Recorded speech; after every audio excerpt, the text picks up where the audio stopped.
Turejee tena kaunti namba 31 ambapo wahudumu wa bodaboda huko Nanyuki wameandamana wakilalamikia sheria ambazo zimewekwa na serikali ya kaunti zinazowahitaji kupunguza kelele za bodaboda zao na kung'oa mataa yanayotoa mwangaza mkali. Wakiongea mjini Nanyuki baada ya kufanya maandamano ya amani, walielekea ofisi ya meneja wa manispaa ambapo wanasema hawakuelimishwa kuhusu viwango vya kelele na pia ujumbe huo haukuwafikia kikamilifu kabla ya kutekelezwa kwa kipindi cha majuma mawili.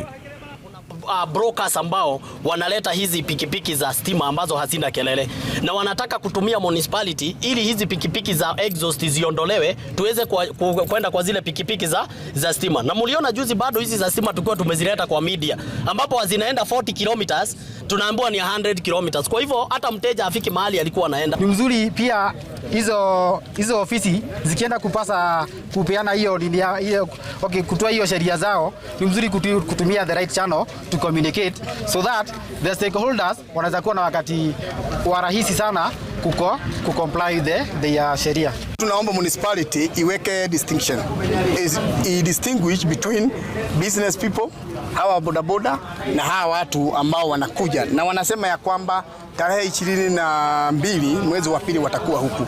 So that is the reason why tumekuja hapa ili tuweze kuleta grievances za tukiwa wa kwanza, alafu ndio municipality ielewe ya kwamba kuna wafanyabiashara wa bodaboda wa Nanyuki na kuna hizo pikipiki ambazo zinatoka Nairobi na places zingine zinakuja huku zinajiita culture ambazo ziko na hizo light.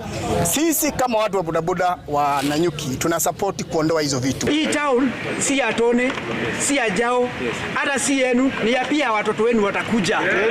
Mngetaka wakae town inakaaje?